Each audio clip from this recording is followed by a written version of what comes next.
haraka bwana nisichelewe. Sasa mwanangu, unachokitafuta kama hautaki nitoke hapa. Ila mama, kama umeelezea nini baki? Baki tu.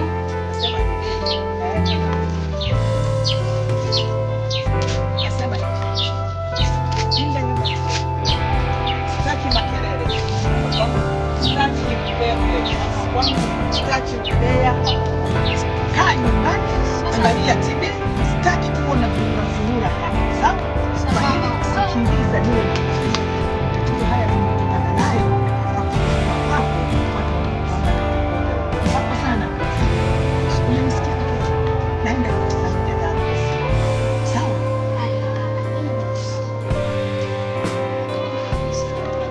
Unajua mjini pia na mimi napata.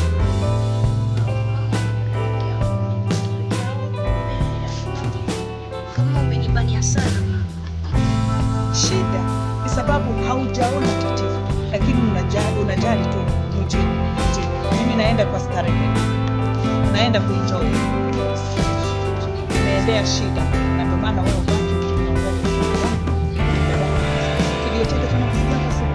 Sawa? Mimi nimeeleza. Basi kazi yako.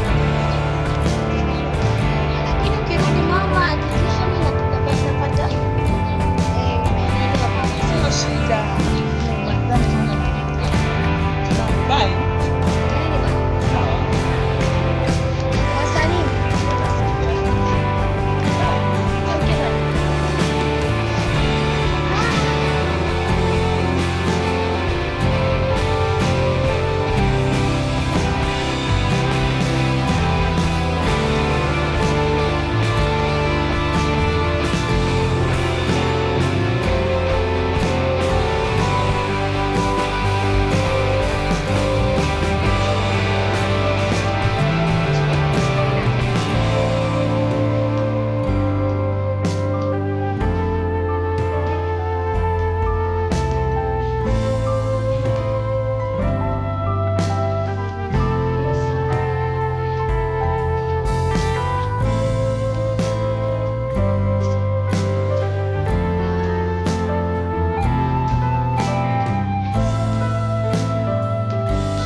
Karibu nyumbani mama.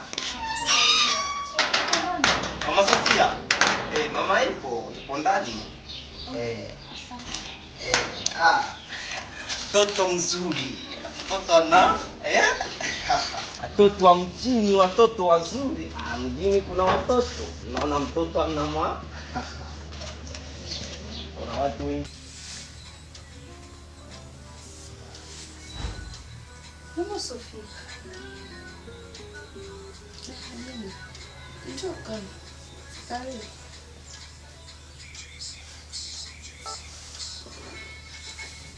Vipi? Nisipata sawa. Vipi? Mama haraka. Kuna tatizo mimi naza. Ndio ina tatizo. Kushini. Shoga yangu kunilipo mimi mjamzito. Wow. Ndio tatizo hili inakusumbua mpaka unakuwa na stress mingi. Huwa zako sivyo shoga yangu. Na mimba tena ya miezi miwili. Na nakumbuka mndani Devi ana wiki 2. Inawezekanaje? Nimechanganyikiwa. Jana tumeenda kwenye hospitali kupima. Mimi na Devi. Kweli nina mimba lakini nina miezi miwili. Ni wiki wazi rafiki yangu, mbona sijakuelewa vizuri? Shoga, kuna kitu sijawahi kukuambia.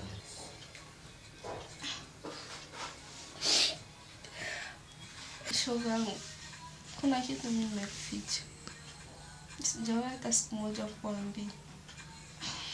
Kitu gani hicho? Unakumbuka wakati Devi alipokuwa hospitalini?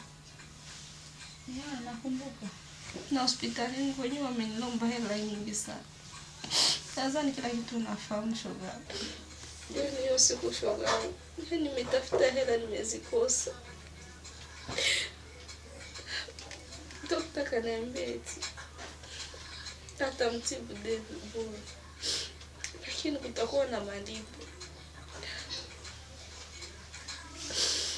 Akaniambia tembee kimapenzi. Na ukakubali? Sikukuwa nachagua shoga. Nitaka tu kufanya kumwokoa maisha yake. Sikutamani afe. Subiri nikwambie shoga. Nikaamua kutembea naye, lakini nimechanganyikiwa. Sijui ujauzito ni wa mama, sijui ujauzito ni wa mume wangu. Yaani nimechanganyikiwa. Na isitoshe maana mwenyewe nimekupatia dawa ati sitashika ujauzito. Lakini nashangaa na mimba. Yaani nimeshachanganyikiwa, sijaelewi. Sasa inawezekanaje?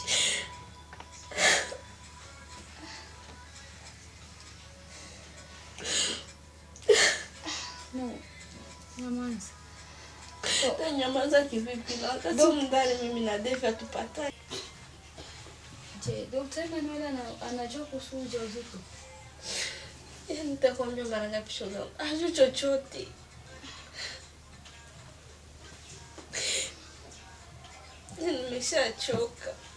Nimeshachoka. Sijielewi. Rafiki yangu, ya kushauria hapa iko hivi. Inabidi tuite Dr. Emmanuel. Kivipi la? Ndio suluhisho atatuambia kuhusu hii issue.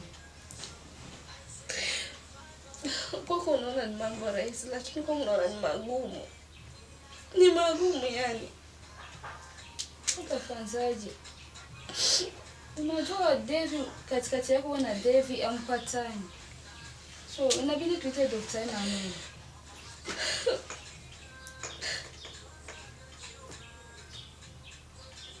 Ni Dr. Emmanuel na kitana si ya kwake. Mimi nifanyie. Itakuwa ya nani mwingine?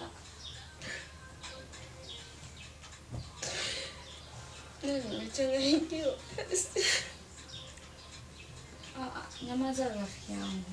Kwa muhimu hapa tuite Dr. Emmanuel, tumwambie kuhusu hii issue ya ujauzito. Haya, umeshasikia? Ya nimeshakuelewa. Sawa, mna tabu. Haya, usijali. Kila kitu kitakuwa sawa.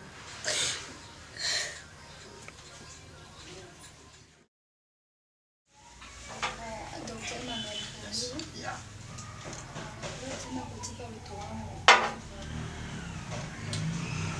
Usijali. Kwa hiyo niliona simu nikaacha kazi yangu kwanza,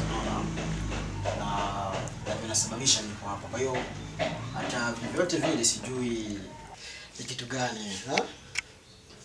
Kitu ambacho kilimfanya nikuitishe hapa. Rafiki yangu hapa Sofia ana tatizo. Oh. Pole sana. Yeye ndio anaanza kufuatilia. Okay. Dokta, kama alivyokuambia rafiki yangu, mimi na tatizo. Na tatizo lenyewe wewe una suluhisho. Mimi?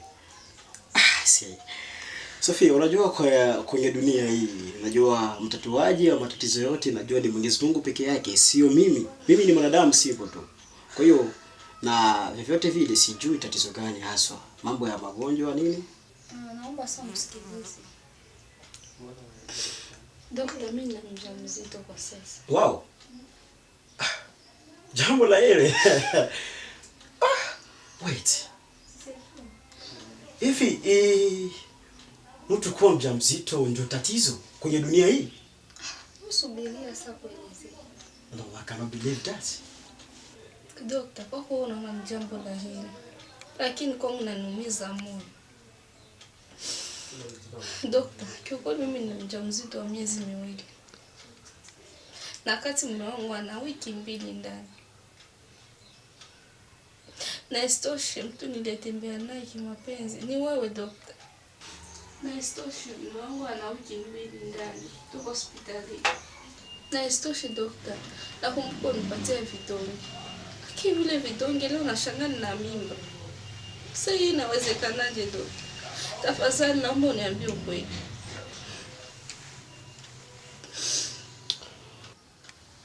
Pole sana Sofia. Pole sana kwa kweli. Lakini acha niseme tu nikupongeze kwa jambo moja. Jambo la kupongeza ni kusema kama mjamzito basi. Unajua Mungu akileta mtoto, huwa analeta na sani yake, anajua mafaa yake katika dunia hii. Okay? Anyway, I remember something. Kutokana na siku ile ya tukio. I'm sorry sir. Kiukweli Sofia, vidonge ile ambayo nimekukabidhi siku ile ilikuwa vidonge fake. What? I'm sorry. Dokta, kwa nini umenifanyia hayo? Kwa nini ukanifanyia mimi? Na isitoshe, mwenyewe umenilazimisha. Kwa nia yangu kumsaliti mume wangu dokta. Sofia, haina haja kuwaza vitu ambavyo vilitokea. Yaani umefanyia vitu makusudi ama basi kuelewa. No, unajua ninaongelea kitu fulani lakini bado sijaongelea answer. Okay? Kwa sababu Sofia pale ana mume wake. Na penginepo before mume wake ajaja kwenye hospitali yangu, penginepo amekuwa ameshakutana naye kwa sababu ni mkewe. Dokta, mimi najua ninachoongelea dokta. Sidhani kama mimi ni mpumbavu ama mjinga. Najijua mwenyewe na najua mume wangu pia. Dokta, mimi si mdogo. Yaani Sofia, unataka kunifanya niamini ama kusema kuwa ujauzito ambao unashika ni kwangu mimi Dr. Emmanuel? Yeah, inawezekana Dr. Emmanuel. Kwa nini umempatia kwanza vidonge fake? Ulikuwa na plani gani? Amida, I think hapo mwanzo tulipoanzia nilisema ya kuwa tusikumbushe vitu ambavyo vilivyotokea kwa sababu vimeshapita na wakati. Acha niwaambie tu hivi. Ikiwa Sofia ni mjamzito na mimi nipo tayari kwa kulea mtoto. Napomaanisha hivi, sitaki Dave ama Sofia ni wapi gharama yote ile hali ya kuwa baba mzazi yupo. Okay? Mimi nakamata majukumu yote hili ya kama baba mwenye mimba. Okay? Stop Dr. Emmanuel. Na kuhusu ndoa yangu na Sofia, itakuwaje? Unajua kama mume wake ameshatambua kama ujauzito sio wako. Amina. Ndio maana naambia inatakiwa sasa tu plan. Okay? Tu plan kitu ambacho kitafanya, okay? Ili mradi David habaki najua kama mimba Sofia ambayo anaishika, na kwa haraka hivi tusimuoneshe David kama mimba ni ya kwa mimi Emmanuel. Unaona? Kwa sababu angana vidonda ya operation. Unaona? Hajapona vizuri ule, usimuumize tena kumupa hiyo shindo. Unaona? Kwa hiyo mimi nilikuwa naomba kitu fulani, okay? Amina, naomba msikilize. Okay? Kuhusu ndoa ya Sofia, mimi sina plan hata ya kuiangusha ama ya kuimaliza, okay? Kwa hiyo kitu ambacho nilikuwa nawaomba guys, nawaomba, okay? Hii swala tuifanye liwe siri letu sisi watu watatu. Kwa maana sitaki kuumiza hata mtu kwenye dunia. Ndio nimefanya kosa, you know. But I'm sorry. Okay, Sofia. Dokta, unajua kama panaumia na mimi moyoni mwangu. Mimi ni mwanadamu dokta. Hata kama mimba ninayo, lakini usahau kama mimi na mwanao. hata malezi nitamupa. Itakuwa mamake na Dave atakuwa babake. Yaani usahau. Yaani sitaki hata siku moja uje usumbue familia yangu dokta. Kwa nini unakanifanyia hivyo? Na wakati unajua kama umenilazimisha dokta. Si kwa mapenzi yangu mimi.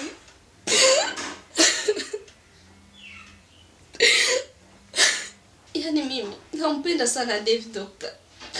Ama usitarajie hata siku moja. Ama nimefanya hiyo kitendo kutembea na wewe. Ni kwa sababu ya kuokoa maisha yake dokta. Hiyo ni jinsi gani mimi nampenda. Na tazidi kuendelea kumpenda dokta.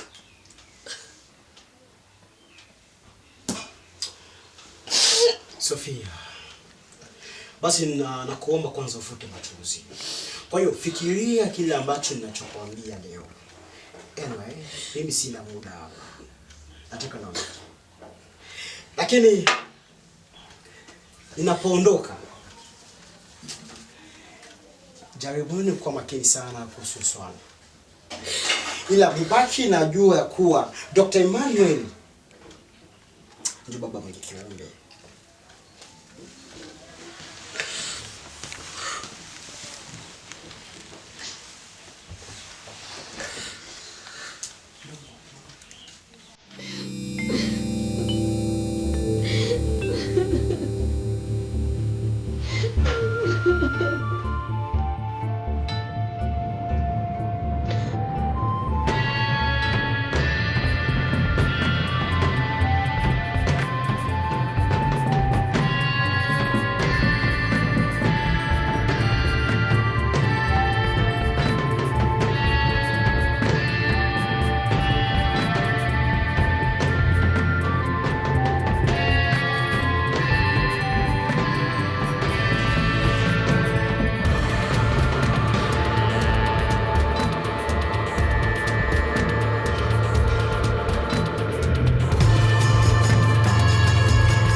Mheshimiwa. Nini shida? John, hamna shida yoyote. Nipo sawa. Siamini. Siamini jinsi ninavyokujua. Sio hali yako hii.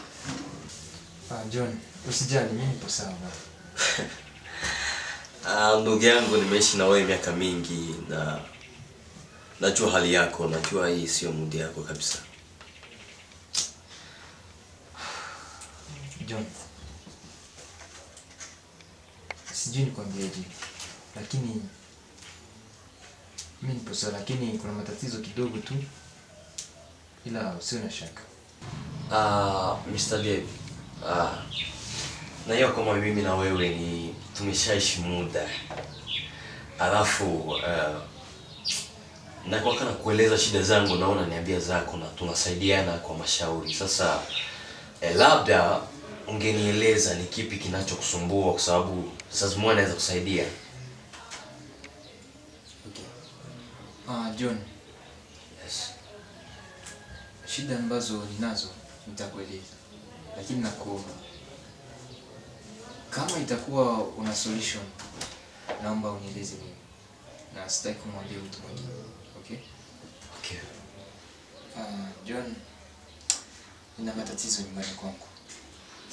Sofia ana ujauzito, yani ana mimba. Yani kama sielewi hivi. Alafu Sofia ni mjamzito, yani mke wako ni mjamzito. Alafu John inakuweka kwenye mood ya huzuni. Kivipi yani? John, unajua kwamba kiukweli wewe utakuwa unafurahia jambo hilo, lakini kwangu mimi ni huzuni sana. Kwa sababu gani nasema hivyo? John, mimba ambayo anayo Sofia sio ya kwangu. Sio ya kwako? Yes. Yaani Sofia na mimba, lakini mimba sio ya kwangu. Mimba ni ya mwanaume mwingine. Na ndio kitu ambacho kinanifanya yani mimi sina mudi. Itawezekana vipi mimba sio kwako? Ndugu yangu. John, hiyo kitu ambayo inanisumbua sana kichwa kwa sababu Sofia mimba yake inaonyesha kwamba ina miezi 2 na mimi sitoshi na wiki 2 tu nyumbani. Ndio maana nakwambia kwamba mimba sio ya kwangu. Kiukweli, haya ni mambo ya familia na ungejikaza tu ihandle wewe na mke wako mjue shida nini. Labda tu nilikwambia unajua wewe ndio umeshakuwa mkurugenzi hapa, alafu ukiendelea na hii mudi atatumika vizuri kabisa. Unajua kwa sasa kama wewe ndio kichwa wa hii kazi, alafu hii mudi yako ambayo unayo hatuwezi kutumika hivi. Anyway, kulikuwa vitu ambavyo alikuwa nikivimalizia na nishavimalizia, labda ningeviangalia tu ningevicheki. John, mimi sina mudi. Naomba tu wewe malizia yote alafu utaniletea ripoti. Okay? Okay. Bye.